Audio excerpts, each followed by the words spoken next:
Okay, so today we're going to start the second part of the storyboarding tutorial, and we're going to focus this tutorial on UITableViews. So let's get started again. Let's start with a new project. We'll start with a single view application. Call it storyboarding part 2.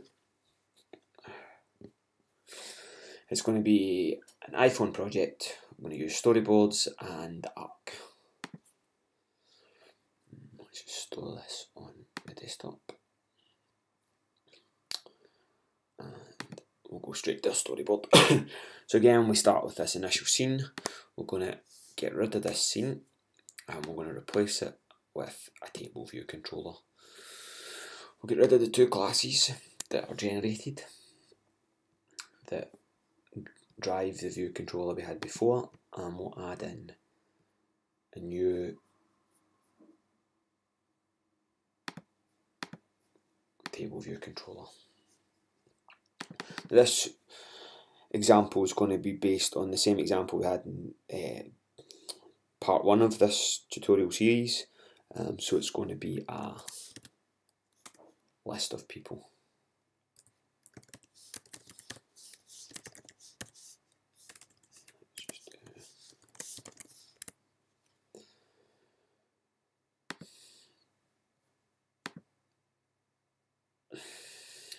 We'll go into our storyboard and we will set the class of our scene to the people list view controller. So first of all, I'm just going to put in some of the scaffolding to help us move forward in this tutorial. We're going to need the person class that we had before to hold a person object. So I'll just create that at the moment. And what I'm going to do is I'm going to use the code library over here and pull in some code from the first tutorial. This is just a set of properties that are going to hold the first name, second name, favourite colour and age of a person, and then the implementation of those. So we synthesize all of the properties and we create the init method.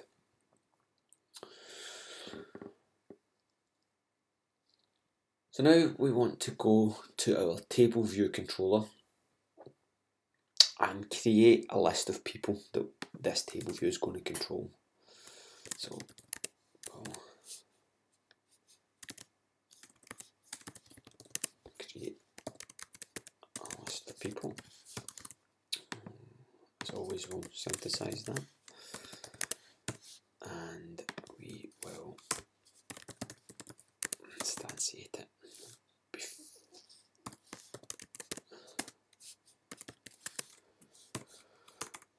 First of all, actually, let's create some people. So we'll import the person class.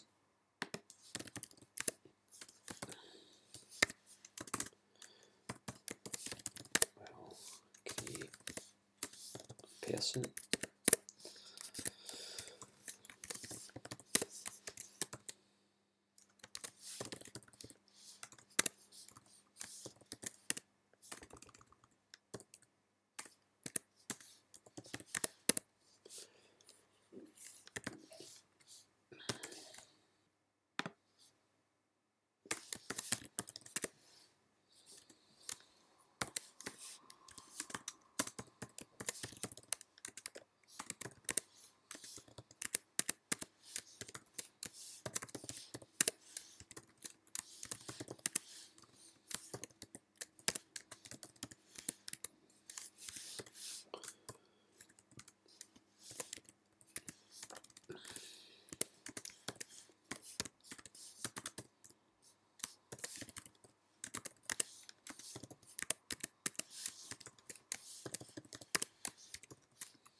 So now we have 3 people. We're going to instantiate this array and make sure that these 3 people are included.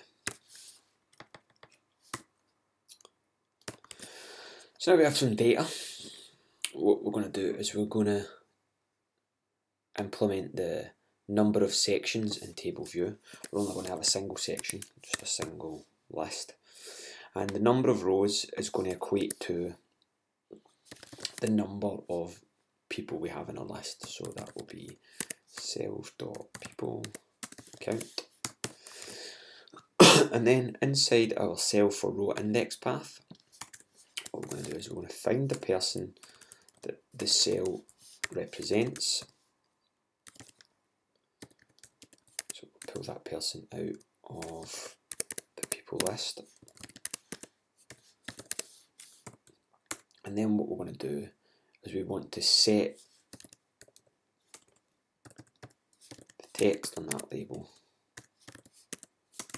to the person's first name. Oops. So now if we run this, if you've seen my tutorials before, I do this all the time just to make sure people know. If we run this, we should get a crash.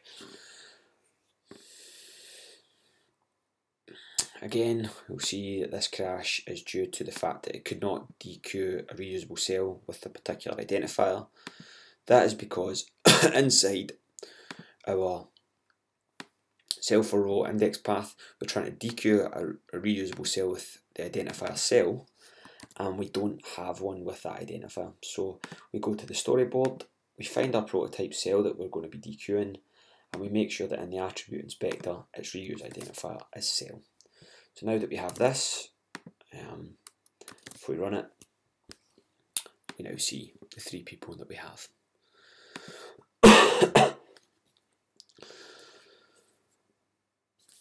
Okay, so from this we want to be able to take an individual and show the details about that individual.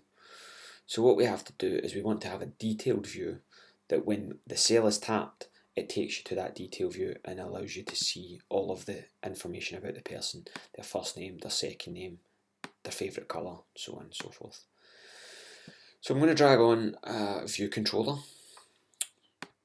This is going to be our, I'm going to create a class called the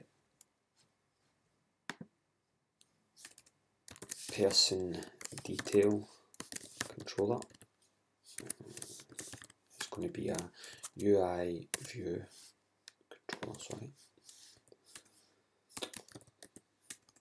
Typing's going haywire today.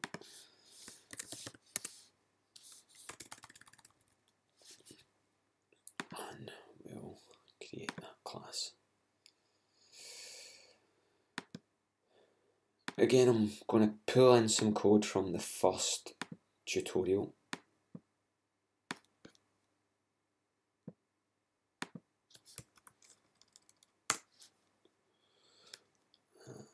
Again, these are the outlets to labels that we're going to display: the first name, second name, age, and a property to hold the person object that we want to display all the details for. Let's import that actually. I've got that. Then in the person detail view controller, we're going to replace all this with, again, the code from the first tutorial, which is just the implementation. So we synthesize each of the properties, and in the view.did_load, we set the labels with the data from the object, the person object that this view is displaying.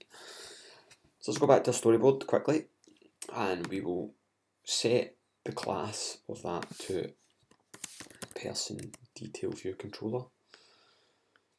We want to push this on when the cell is tapped, so we're going to need to embed this in a navigation controller. So we select the view controller, we go to editor, embed in navigation controller, and that creates the navigation controller and the relationship to the table view cell.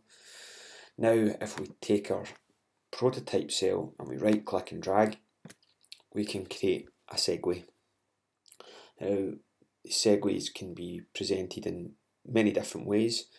Again, in my first tutorial I'll go through a few of these different options, but in this tutorial we're going to look at just pushing that on. We'll see that we get a disclosure indicator, which means that when you tap the cell, something is going to slide on from the right hand side of the page. We can also see that the segue has a different icon denoting that push from the relationship segue. So now if we run this, we can see the disclosures, and when we push we get the UView being pushed on. At the moment there's no data, so you'll see that in the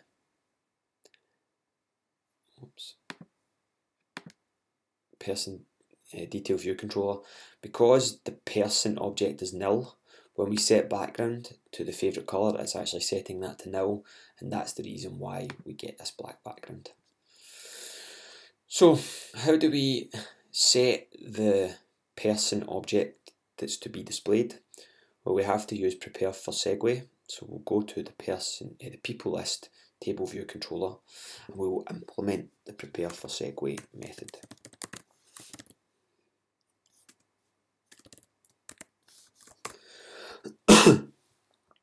Segues have identifiers to allow us in this method to know which segue we're currently traversing, but these have to be set inside your storyboard. So if you select your segue, you'll see that it highlights, and we go to the attributes inspector and we set the identifier of the segue. So this segue we're going to call person detail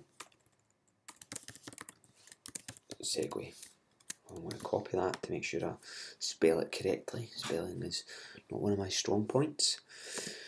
And we say if the segue has the identifier equal to person detail segue, then we know that it's that particular segue that's been traversed, and in here we can start to do our work. So the sender is going to be the UITableView cell. So we're going to cast that. We're then going to try and find which object, which person object that cell represents. So we need to do index path, and we ask the table view that we are controlling to give us the index path for the cell that's been tapped. We then can say, let's pull out the person from our people list,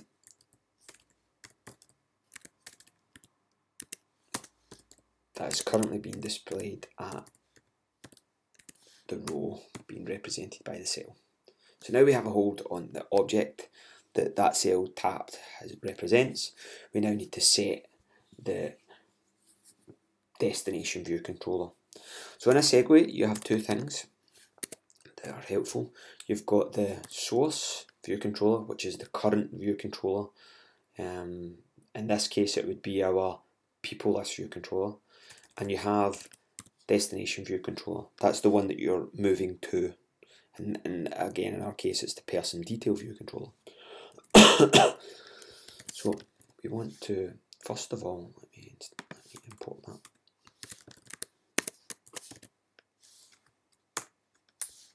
Right. So let's have person detail view controller. We're going to cast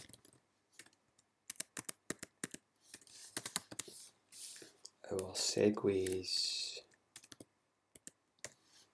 destination view controller, because we know that that is going to be of this type. And what we then do is we say, let's set that person detail view controller's person object to the one that has been represented by the cell. So now when we tap it, we should get the person detail view controller should have the correct object to show. What we now need to do is we need to actually display the information. At the moment we have no labels or anything to display the various properties, so we need to add these and then hook them up. So let's do that. Let's have fname. So let's just call it first name since this is for humans.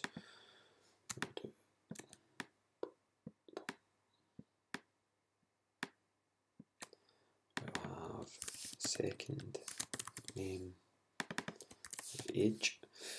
This one is going to display the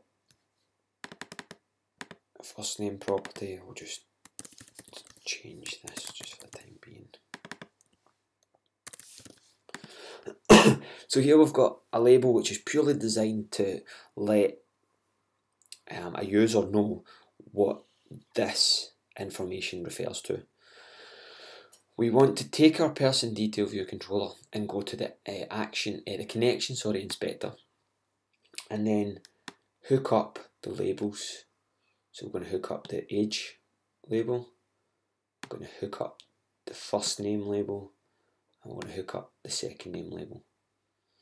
Now these are just the outlets that we have defined inside our person detail view controller, and it will mean that when we get to the view.load, these properties here will be set with the information from the object, and therefore give us the detail of that person.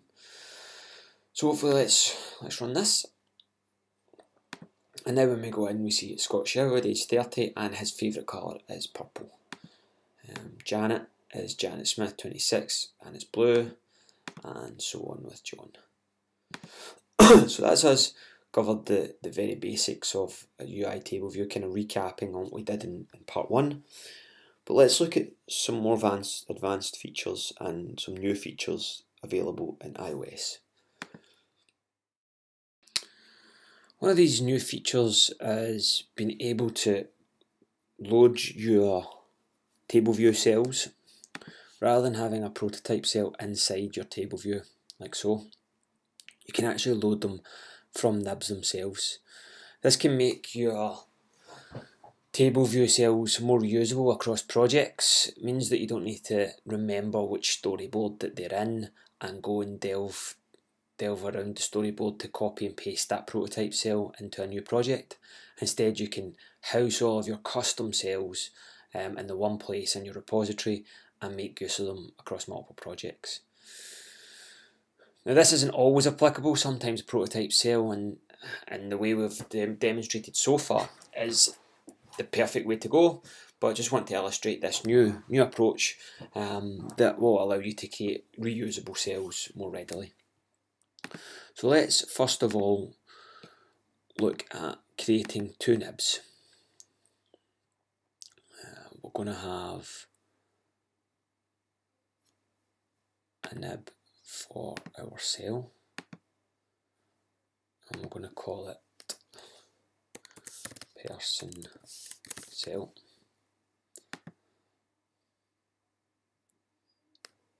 And we're also going to have one for our detail view controller. That will become clear why soon.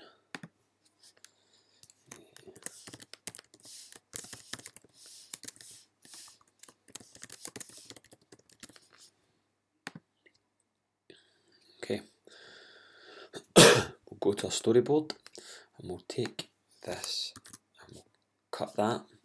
We'll go to our nib here and we'll paste that in so that we have that person detail view ready to go.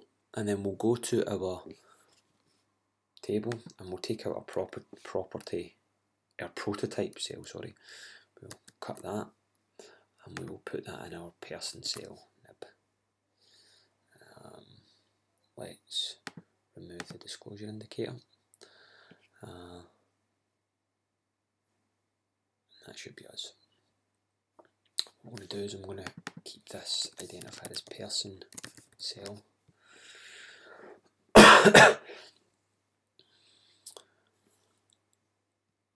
And we will comment out or prepare for Segue at the moment.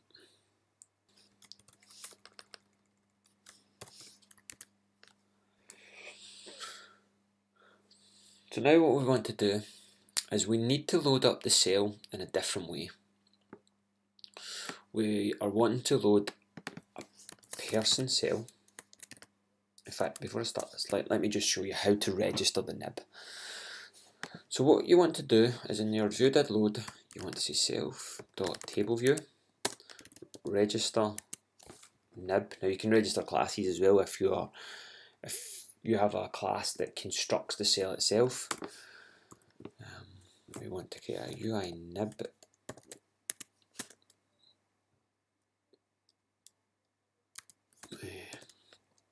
Nib with nib name, and the nib name is person cell. Nil to denote the current bundle, and we're going to have each cell have person cell as its reuse identifier. So now that this has been registered, if we try and dequeue a cell of type person cell, we should get an instance of our person cell zib, of the cell inside our person cell zib, this one here. So let's see if we've done that correctly. And we have. So here we can see the people are loading up the same. But now we would need to allow people to push on this detail view. Now because we've moved this cell out of the table view controller, having a segue that pushes to the particular detail view isn't possible at the moment. So instead we have our person detail view controller, and what we need to do is inside our people list, in the on tap or the did select method, we need to push that on. But first of all, what we're going to do is we're going to say this cell should have a disclosure indicator. Accessory view is, and I think it's the disclosure. Yeah, I think that's the one. Yep. So now we've set up the cells correctly. We no longer have the segue in the storyboard, so we want to take that code and we want to put it in the did select row index path. We don't need the cell or the index path because we get that passed in from the delegate method that's implemented here. So we'll just take that directly, and we no longer have access to the destination view controller of the segue, so we need to create that, and we're going to load that from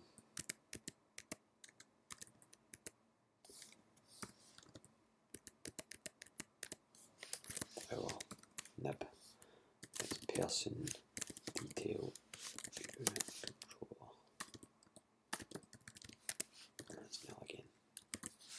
We already set the person object correctly, so now we want to do application controller push view controller pdvc.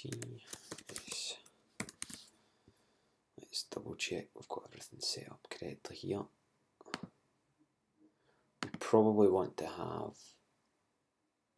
file owner as person detail view controller. We'll pull out this view to here. Delete that. We'll put that in here. We'll set the view to that, and we will make sure that all of our outlets are hooked up. The age label, the first name, and the second name. So let's see if we run this. We tap on this, we get the detail view controller with all the information filled in as before. But now what we've done is we've stripped out the cell and the person detail view controller, so these can be reused across projects very easily without ever having to go in, delve into a storyboard and copy and paste that stuff out. So the last thing I'm going to recap on to make sure that I've covered all bases for UITableViews is we're going to look at static table views.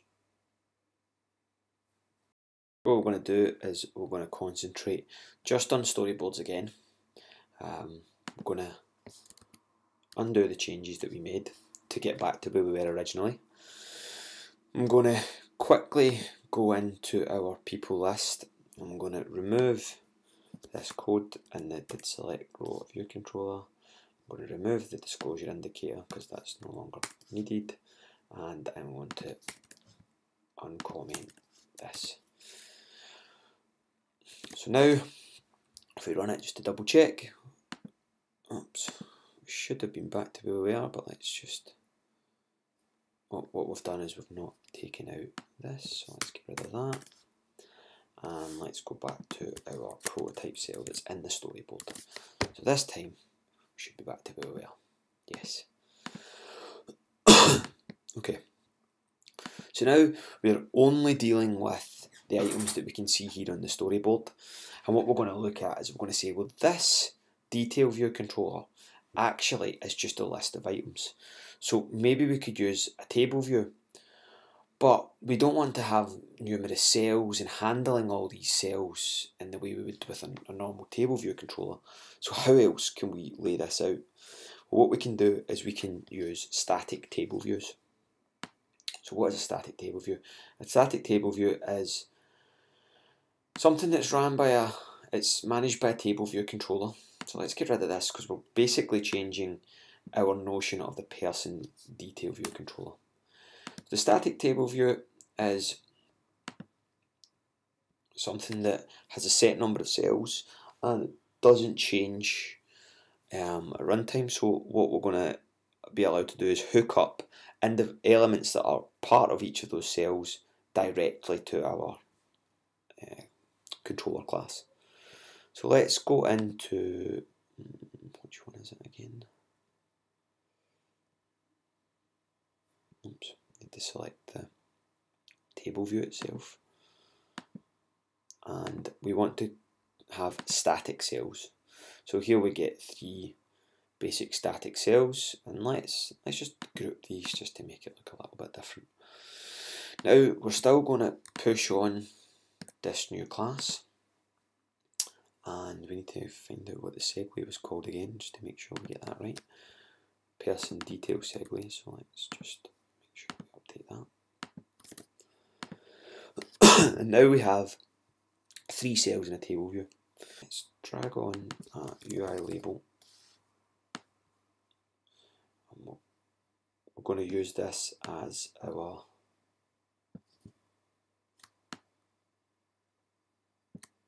first name, second name, and age. Let's put in the descriptor labels as well. So let's put a couple of these across, and we'll make that.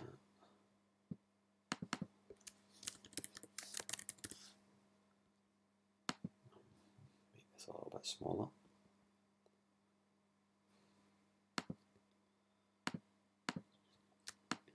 Again, just holding down Alt and dragging these out to make sure we get copies.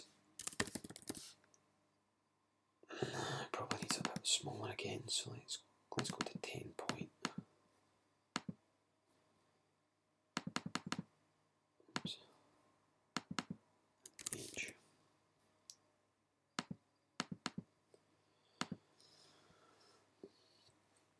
So now we're going to create a new detail view controller, and let's call this UITableViewController, and it's the person detail table view controller.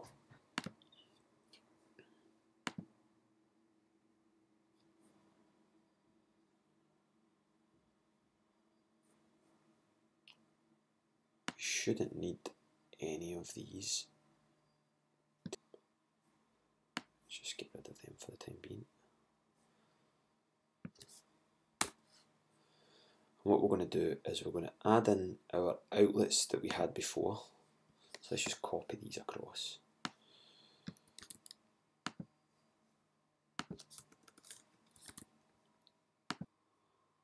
the synthesize methods, and we want the view did load.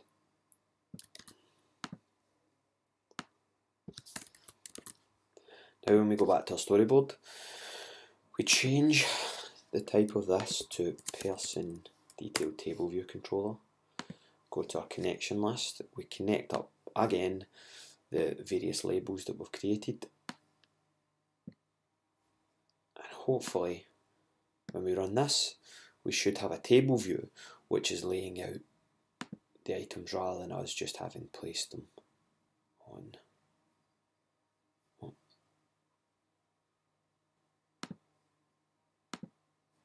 We haven't included person.